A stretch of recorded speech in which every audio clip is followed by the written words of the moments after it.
After A-levels, my childhood friend was rejected again.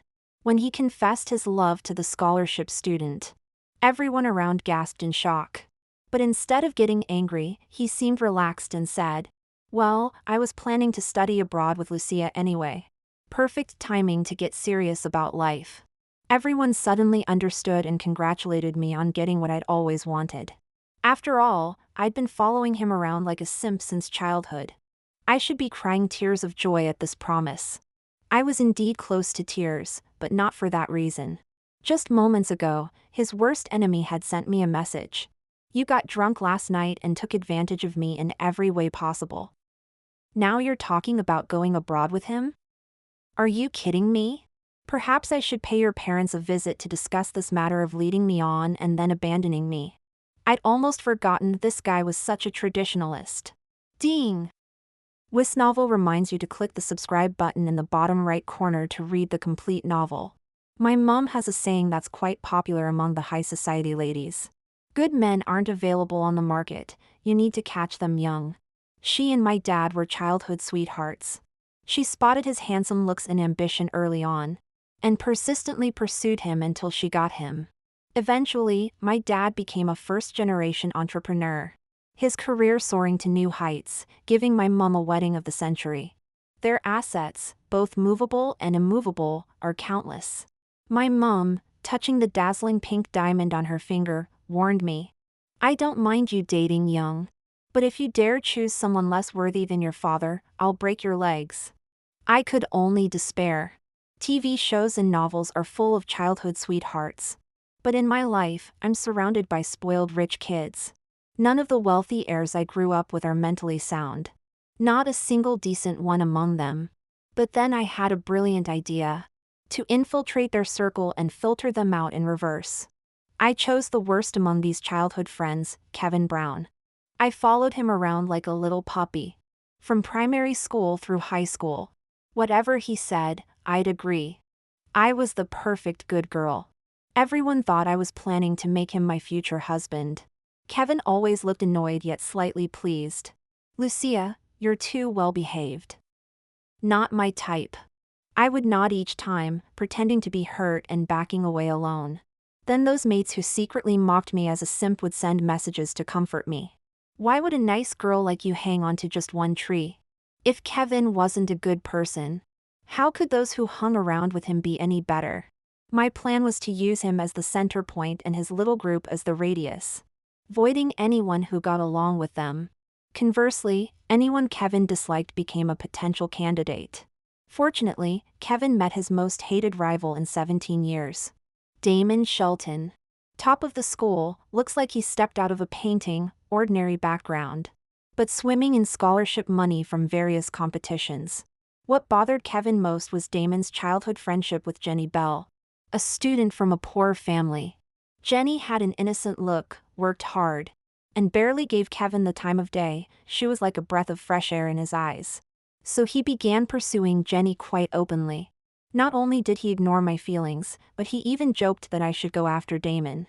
My eyes lit up immediately. That was exactly what I wanted. I've been observing Damon for a while.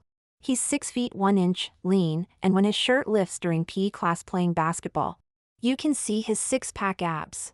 Most of the time, he's focused on his studies, sitting with perfect posture. His fair, slender fingers holding a pen, joined slightly pink. As for his character, which matters most to me, I couldn't quite figure it out, so I went to Jenny. She thought I came to confront her out of jealousy and quickly clarified, "I have nothing to do with Kevin Brown." I smiled, "I want to pursue Damon. I'd like to know more about him from you." Jenny blinked her doe-like bright eyes. "That doesn't seem right." I handed her a thick envelope. "Payment." Her attitude changed immediately. "I'll tell you everything. Perhaps you'd like to know the color of his boxers?" I could check from the balcony. I was stunned. Mystery solved, she's just a money grabber, willing to sell out her childhood friend. Jenny told me that although Damon seems cold towards people, he loves animals. He often feeds the stray cats behind the school building. Looking at Damon's outstanding overall qualities, I was thoroughly pleased. The next day, I went to accidentally meet him behind the school with cat food. He was crouching down, casually stroking a purring calico cat. Sunlight filtered through the trees onto his chiseled profile, and I could almost smell his alluring cedar cologne. I approached with a bright smile. "What a coincidence, Damon." He didn't even bother looking up, his voice distant. "Not a coincidence. I saw you talking to Jenny earlier. Please don't drag her into your love games." I was surprised for a moment. "Do you fancy her?" Damon coldly glanced up. "Your definition of fancy must be rather shallow." Far from being upset, I was even more impressed. The harder someone is to approach, the more seriously they take relationships. I crouched down too, and as I reached to pet the cat, my fingers brushed against his retreating hand. Damon's brow furrowed, his deep eyes showing traces of displeasure. I looked up at him, smiling. "I talked to her because I want to pursue you." Damon's expression grew colder. Being clever, he immediately understood the implications. "Sorry, I have even less time to play these games." Although he didn't believe it, I wasn't playing around. From then on, whenever Damon looked up, he would always see my smiling face. As they say, you can't be harsh to someone who's smiling. When his patience was wearing thin, I moved on to phase 2, the staged accident. After another coincidental encounter, I pretended to trip over a chubby cat that was lounging about, letting out a yelp as I fell towards him. Damon's reflexes kicked in, and he dodged. I watched helplessly as I tumbled into the bushes, scraping my elbow. Our eyes met, and my lips quivered. "You didn't catch me?" I've always been sensitive to pain, and genuine tears started rolling down my cheeks. His long lashes fluttered, and a flash of uncertainty crossed his face. Probably worried that others might think he'd bullied me. Damon pressed his lips together and helped me up. "Stop crying. I'll take you to the infirmary. Carry me on your back." "Lucia, my leg is hurt too," I complained pitifully, seeing the red swelling on my knee. Damon fell silent, turned around and crouched down. My face immediately lit up with a smile, as I wrapped my arms around his neck, whispering praise. "You're so kind, Damon." My breath tickled his ear, making him pause mid-step. "Shut up." His voice was husky, probably from annoyance, and his ears turned red. I told Damon that my name would gradually grow closer to him, just like I would. He didn't believe me. But Jenny informed me that someone who never checks the rankings stopped to look for the first time. His eyes scanned from top to bottom, then lingered on the name Lucia Chester. With a subtle smile, he didn't even notice himself. I was so happy that I transferred her more money. Jenny exclaimed it was too much, and decided to give me her spot as co-host with Damon for the school anniversary celebration. Usually, Damon and Jenny host major school events together, since they're both excellent students with good looks and neighbors who can practice easily. When Damon saw me at Jenny's house, he was unusually startled for a moment. "Why you?" I pretended to be upset. "Don't want to see me?" "Fine, I'm leaving." Before I could even say as I pretended to slip, he had already caught me by the waist. Damon's expression was helpless. How many times are you going to trip on flat ground until catching me becomes his instinct? Perhaps he hadn't realized it himself, but from his initially stiff movements to now smooth ones, he had grown accustomed to my touch. Jenny poked her head out and explained everything to him with a smile. Damon remained silent for a while. "You paid her?" I was surprised. "How did you know?" "What do you think?" He seemed exasperated. "If there wasn't a stipend for hosting, do you think she would do it?" I gave him a jealous glare. "Well, you seem to know her quite well." As I turned away, Damon grabbed my hand and pressed a chocolate into my palm. My favorite brand. As if he was trying to appease me. I smiled, instantly feeling better. After we finished editing the script, Grandma Belle was particularly warm and insisted I stay for dinner. Jenny looked unusually awkward. "Gran, she probably has dinner waiting at home, we should let her go." I protested. "Why are you trying to get rid of me? I've already told my parents I'm having dinner at a friend's." Grandma Belle was delighted. "Exactly. How can we send a good friend home when it's their first visit? Precisely. I happily helped set the table. Jenny stared at my back for a long while. The dinner was lovely, and Grandma Belle took quite a liking to me, constantly piling food on my plate until it formed a small mountain. When Jenny walked me downstairs, she still seemed somewhat embarrassed. You probably weren't used to our food. It was delicious, and I'd love to come again. Meeting her startled gaze, I smiled and said, I genuinely want to be your friend. My dad was quite poor when he was young, but so what? He still managed to become a successful businessman through his own efforts. I'm good at reading people, trust me. You're just like my dad, you'll definitely achieve great things in the future. Before getting into the car, I remembered something and turned back. If Kevin gives you any trouble, just let me know. Jenny wiped her reddening eyes and smiled. All right. When Kevin saw me co-hosting the event with Damon on stage, he finally realized something was wrong. Why had I stopped hanging around him? What had I been busy with lately? Why was I becoming increasingly dismissive? All his questions were answered at that moment.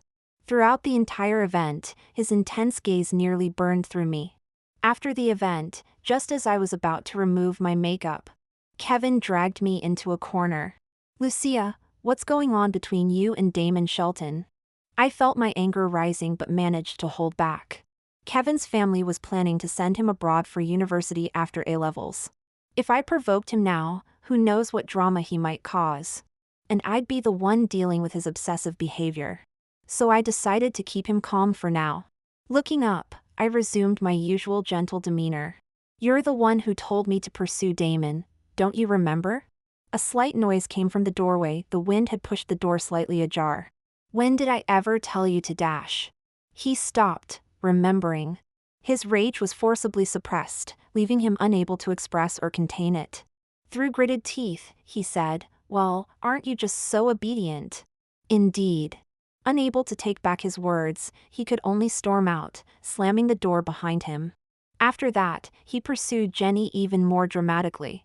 Small gestures of affection every 3 days. Grand romantic gestures every 5 days, making sure everyone knew about it. I'd call it performative personality disorder. Jenny's repeated rejections only made him more determined. I prefer girls with self-respect and dignity, unlike some people who are so easy. He said casually, his eyes fixed intently on me. I had no time to deal with him. Because Damon was ignoring me. He wouldn't reply to my messages, avoided me during breaks. And this continued for 2 weeks. He was clearly trying to distance himself from me. I got so upset that I caught a cold and stayed home for a week. Jenny messaged me. Are you okay? Damon's been asking about you indirectly several times. He's trying to act calm, but he's going mad with worry. Oh right, I had blocked him. I coldly replied, tell him I'm dying of illness and he'll never see me again. That should put his mind at ease. That evening, someone knocked on my door. There stood Damon, covered in sweat. Despite his heavy breathing, he grabbed my wrist, seriously checking my condition, only to find my cheeks rosy with no sign of weakness. What illness? His voice was hoarse from dryness. I couldn't help but pout, lovesickness. His Adam's apple bobbed silently, his dark eyes growing deeper. At that moment, Kevin's footsteps could be heard on the stairs. I pulled Damon into my room and locked the door. He looked down at me, his eyes dark. Am I someone to be ashamed of? I whispered, of course not. It's just that Kevin keeps giving you trouble, and I don't want to see him. When Kevin was most furious about Jenny, he even childishly went to warn Damon to stay away from her. That only earned him a contemptuous look that left him fuming. As Kevin was walking towards us, my mum stopped him. Kevin dear, Lucia's already gone to bed. Perhaps you could come visit another day? After a moment's silence, he replied, I'll come back tomorrow then. As his footsteps faded away, I let out a sigh of relief. Damon stared at me for a long while, his lips curving into a smile that didn't reach his eyes. Lucia. Yes? Has anyone ever told you that you're quite good at telling people what they want to hear? I choked, then countered. Has anyone ever told you that your moods are rather unpredictable? Fine one day, distant the next. And now acting like he's here to interrogate me. Damon knew he was in the wrong. His Adam's apple bobbed as he quickly changed both his gaze and the subject. Did you take those photos on your wall yourself? Following his gaze. I saw the photo I'd taken last year while hiking with my parents. A rare clematis growing on a cliff face. I said proudly, yes, that's a true flower of the heights. Beautiful, isn't it? Damon gave a wry smile. I thought you might have picked it as a souvenir. It's a protected species. Do you think I don't know the law? I glared at him, feeling his words today had hidden barbs. So I made my own pointed comment. Beautiful flowers should grow freely, to be admired from afar but never picked. People, however, are different. I spoke seriously. Damon, I gave you a chance. If you were tired of my pursuit, you could have used that opportunity to stay away from me. But you came looking for me instead. Doesn't that mean you were worried about me? That you don't mind me being close, and maybe you even feel a bit dash. Damon pulled me into his arms in surrender, his voice hoarse with resignation. Yes, I like you. My eyes widened as I felt my heart begin to race. The air was still for a long while. I said plaintively, then why have you been ignoring me lately? Damon apologized readily. I realized something. What? He sighed, placing a fleeting kiss on my temple. Lucia, I gave you chances too. From now on, you don't get a choice anymore. After Damon left, I was still processing what had just happened. Did I really get him that easily? Being in my first relationship, I had no experience at all. It was all because of his subtle soap scent that made me dizzy. I just wanted to kiss him. But then he turned the tables on me, seriously telling me to focus on my A-levels. How cruel! My mom pushed open the door with a knowing smile. That boy really cares about you, he ran all the way here. My eyes were full of hope. So, do you and Dad approve? Mom pinched my cheek proudly. As expected from my daughter, you've inherited my good taste. He's clearly an excellent student with good manners. Polite and confident without being arrogant. Your dad just had a chat with him downstairs. And said he carries himself well, couldn't find any fault. You two can date now, we'll discuss the future later. If he ever bullies you, your dad and I won't stand for it. I threw myself into her arms, cuddling up to her. I'm so lucky to be your daughter. We're the lucky ones to have such a beautiful and clever girl choose us as her parents. Ahem. Dad knocked on the door, his tone neutral but barely hiding a smile. Enough with the Mutual Admiration Society, come down for some late-night snacks. We shared a smile and replied okay. Back at school, the intense revision continued. Damon and Jenny helped me identify and fix my weak points. And my grades improved rapidly. This left Kevin and his mates completely stunned. But they hadn't considered that both my parents were top students. How could I be truly poor at studies? I deliberately maintained average grades before just to not shatter Kevin's impression of me. After all, he fell for others quite easily. See? As soon as my grades improved, he became upset. You're really working hard to chase after Damon, aren't you? Are you really planning to attend university here with him? I countered, and why not? Kevin's face darkened instantly. Lucia, cut ties with him right now. I smiled at him, sorry, but that's not happening. He stared at me in disbelief, clearly not expecting my refusal, and ground out through clenched teeth. Fine, don't regret this. He declared our friendship over and got his little group to isolate me. I was so happy I couldn't sleep that night. I'd been looking for an excuse to cut ties with them anyway. But poor Jenny. Kevin declared he would keep pursuing her until she agreed. Many classmates were betting on how many times he'd have to confess before giving up. Jenny was so annoyed she couldn't sleep either. I transferred some compensation money to her for emotional distress. Her mood instantly changed. Another beautiful day, good night. Asterisk caret caret asterisk, she messaged on WhatsApp. The days passed by, both mundane and intense. Amidst the summer chirping of crickets, the A-levels finally came to an end. As I walked out of the examination hall, I immediately spotted Damon in the crowd. He was unusually nervous, his Adam's apple bobbing slightly. How did it go? I put on a mysterious air. You'll have to fulfill your boyfriend duties first to find out. Damon could be quite mean. Every day, like a programmed robot, he'd urge me to study. Yet he wouldn't give me any treats, being so conservative and proper. He'd even say discouraging things like you study for your own sake, just like a parent would. I wasn't happy about that. Damon reluctantly promised he'd do anything I wanted after A-levels. He always kept his word. Now, he handed me the flowers he'd ordered in advance and, to everyone's shock, calmly took my hand. I was even more surprised. This is right at the school gate. Aren't you worried about what people might think? Well, A-levels are over. We're not breaking any rules now. Then how about a kiss?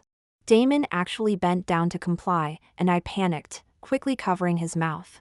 There are so many people around. I felt my face growing hot, which rarely happened. Besides, our first kiss couldn't be so casual. Damon seemed to have awakened some playful side, clearly enjoying my blushing face.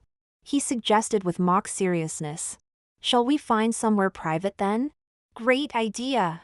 That evening, I took him to my house. My parents had arranged a small celebration party. They'd invited Damon, Jenny, and a few carefully selected good friends. Being all of legal age, we were allowed to open a bottle of wine with our parents' permission. I must have inherited my mom's low alcohol tolerance. Just one small glass made me dizzy. Everyone got comfortable quickly and started playing party games. I transferred some hush money to Jenny's account. Her eyes lit up when she counted the digits on her screen. "Leave it to me, no one will disturb you two tonight." I led him through the winding corridor, stumbling slightly as we reached the gazebo behind the rock garden. "No one's here now, let's kiss." He maintained his composure, though his ears had turned bright red. "Lucia, you're drunk. Shouldn't we get you to bed?" "No way." Damon was at a loss, worried I might fall or make too much noise. So he could only hold me on his lap. I wrapped my arms around his neck and tried to kiss him. But in the darkness, I hit his chin instead. The second attempt landed on his upper lip. The third try missed again. Our breathing grew heavier, heartbeats notably loud in the night air.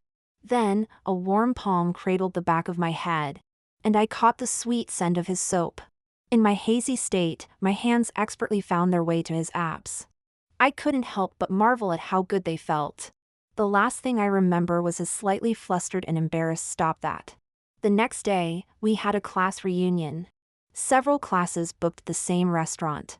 On the terrace, Jenny leaned closer to me. "What did you do to that innocent boy Damon last night?" I've never seen him blush like that before. I answered honestly, "I don't know." Though I had a blackout, there was a strange sense of satisfaction deep inside. I suppose last night must have been quite enjoyable. "Oh no, I need to go." Jenny interrupted my thoughts. Looking up, I saw a crowd approaching. Leading them was Kevin, whom we hadn't seen for ages. Someone excitedly took out their phone to record. "Here it comes, witness Kevin's 99th confession." What do you think, mates? Will he succeed this time? 99 times? And there's audience participation? So close to divine, yet so far from human. Jenny skillfully ignored him and walked away quickly.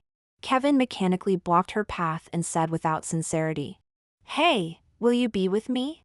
Jenny replied, "Sod off." Kevin actually smiled and made way. Everyone gasped, thinking he'd gone mad. But Kevin remained relaxed and said casually, "Anyway, I'm planning to go abroad with Lucia, perfect timing to settle down." His mates were surprised at first, then showed expressions of sudden realization, congratulating me on getting what I wanted. Even the photos of me and Damon holding hands at the school gates had spread everywhere. They still thought I was just trying to make Kevin jealous. After all, I'd been his devoted simp since childhood. How could I possibly be with someone else? Now I must be crying tears of joy at Kevin's promise to settle down. Suddenly, many eyes turned to me. I was indeed about to cry. Just then, Damon sent me a message. "You got drunk and took advantage of me all night. And now you're planning to go abroad with him? Are you playing me? Seems I need to pay a visit to your parents to discuss your issue of leading me on." I almost forgot he's such a traditionalist. He really would tell my parents. Seeing me like this, Kevin's expression softened a bit, though he still couldn't bring himself to be friendly. All right, you'll have to behave when you go abroad with me. No more temper tantrums, understand? Keep pushing my buttons, and I might really ignore you. I looked up, across the bustling crowd, and met eyes with Damon, who was leaning against the archway with his cold, sharp gaze. Kevin frowned, displeased with my ignoring him. Hey, Lucia, I'm talking to you. I irritably pushed him away. Get lost, you're blocking my view of my boyfriend, don't you get it?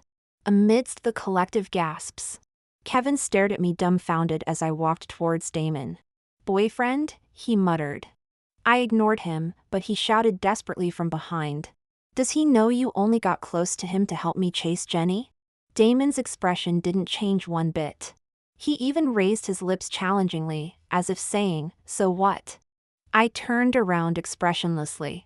Kevin, your self-importance makes me want to suggest you get your head checked.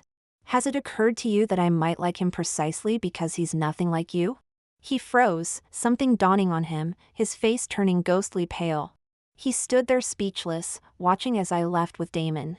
In the corner, two people were whispering. Mate, what did Lucia mean by that? Obviously that she'd never fancy Kevin. Oi, stop pulling at me. Clunk. Everyone turned around to see a half-height clown decoration. The person smiled sheepishly, sorry, the red nose fell off. A dead silence fell over the scene. Since we left, Damon hadn't said a word. I tentatively asked. You don't really think Kevin and I conspired against you, do you? He stopped walking and squeezed my hand a bit harder. On the school celebration day, I overheard your conversation in the changing room.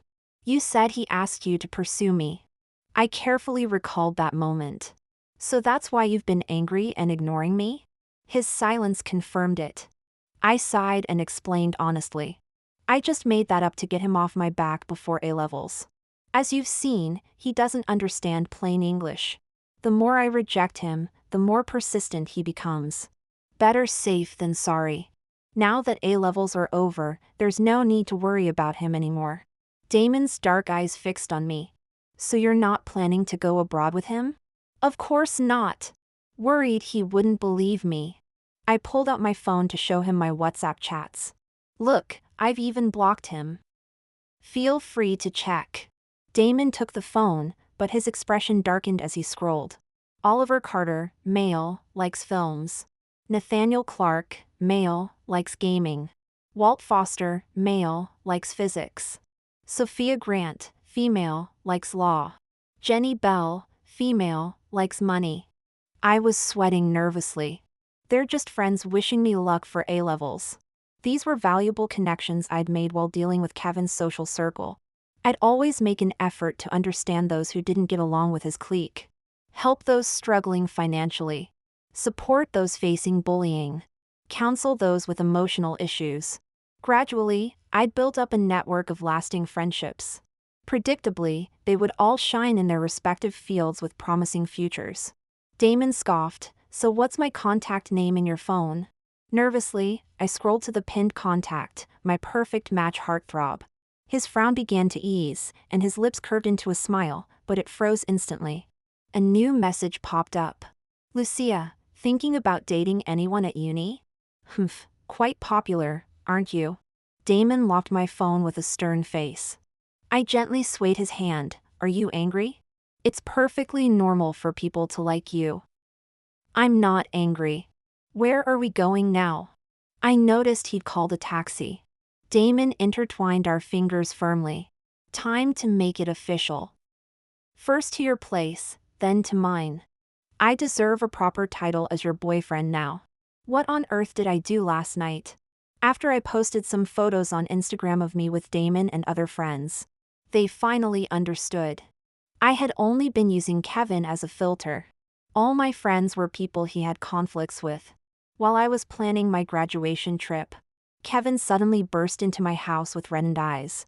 There was a bruise on his temple, probably from being hit by his father. Lucia, did you ever have feelings for me? He asked. As my security guard was about to step forward, I waved him off with an amused smile. Who would be foolish enough to fancy someone who pulled girls' pigtails as a child, gave cruel nicknames to classmates, and grew up to be a bully who abused his family's wealth? Kevin's eyes welled up with tears as he spoke urgently. But I never treated you that way. I scoffed. You wanted to, but did you dare? He had tested my boundaries before. In secondary school, when I helped a classmate he was bullying, he locked me in the PE equipment room as punishment. The next day, his father broke 3 of his ribs. From then on, Kevin understood that he never had the upper hand. But I continued to act normally around him. Gradually, Kevin developed the delusion that I couldn't live without him. It didn't matter to me what he thought. I only cared about the practical benefits he brought. Kevin's character was like an antagonist in a novel. Anyone he disliked would surely become successful later. The kind of person even my parents would praise.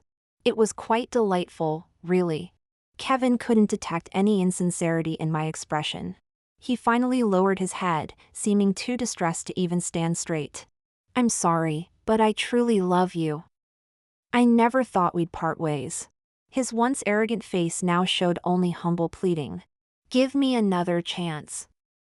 I'll change everything. We can start fresh abroad, what do you say? When he tried to reach for my hand, the security guard grabbed him and dragged him away. I knew his self-importance was pathological. Even now, he still believed I would agree to go abroad with him. Hopeless. I barely made it into University B, just scraping by with my A-levels. It's quite close to University A where Damon and Jenny are enrolled, just across the street.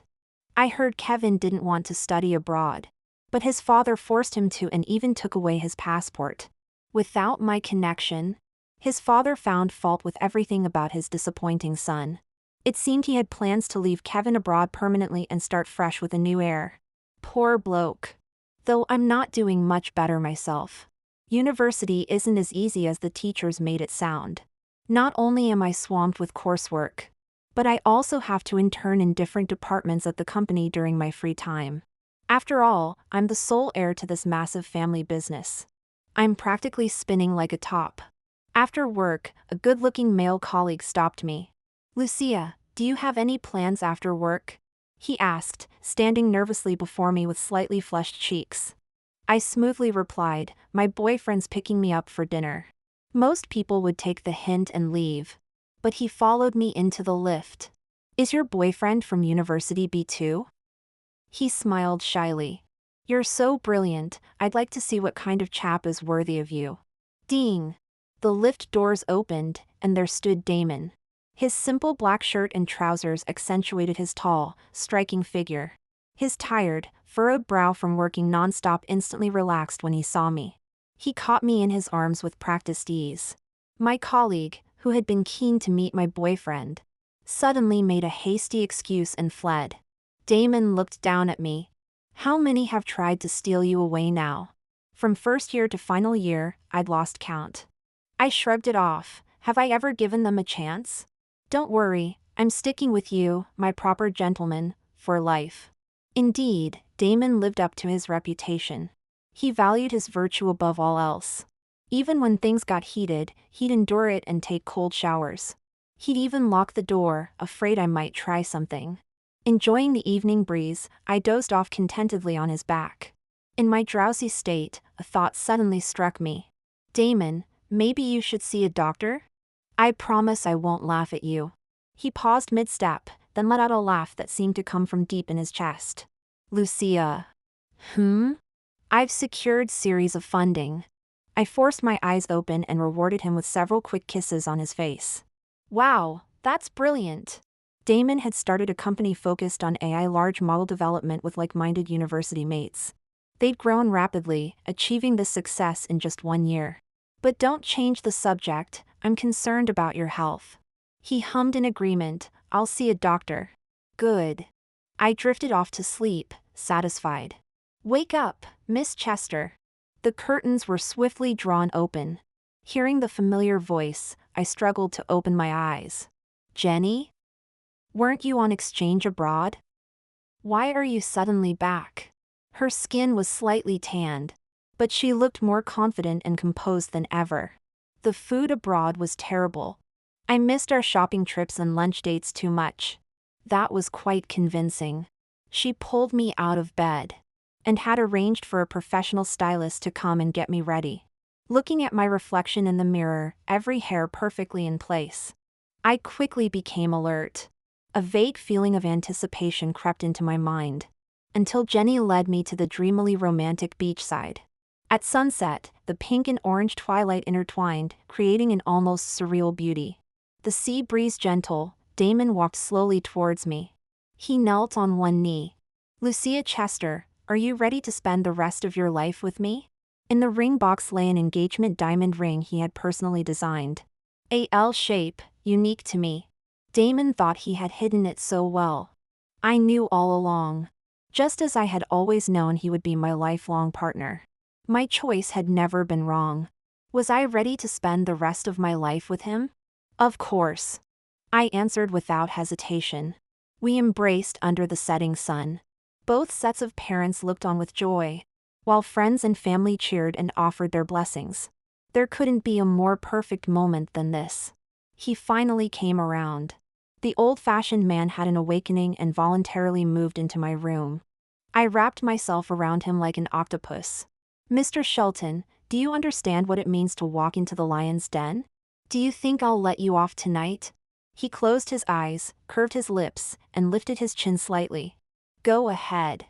I suspiciously explored his well-toned waist, muscled from years of exercise.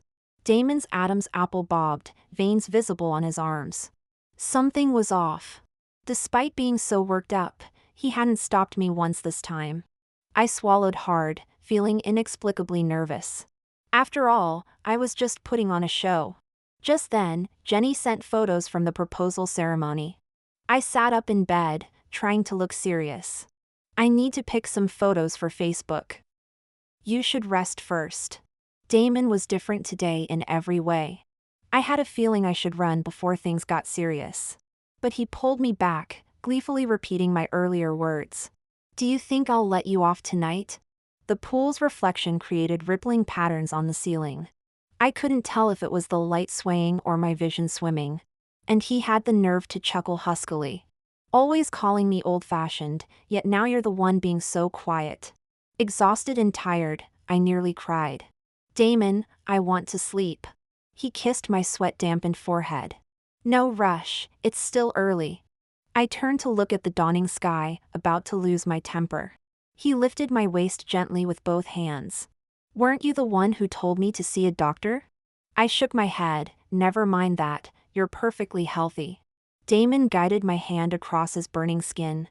"How would we know without an examination, Dr. Chester?"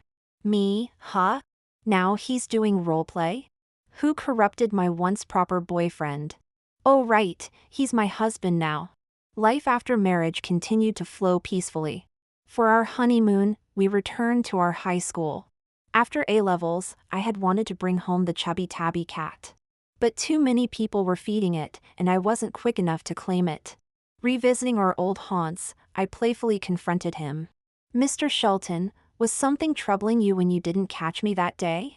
The young man before me had long since shed his teenage awkwardness. His features now composed and steady. Damon spoke slowly.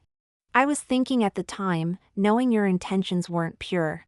Yet my heart fell for you so quickly. Wasn't that rather pathetic of me?" He sighed, pulling me into his embrace. "But the moment I saw your tears, when my heart clenched in pain, I knew I had lost to you. And I wouldn't have it any other way. Lucia, I love you."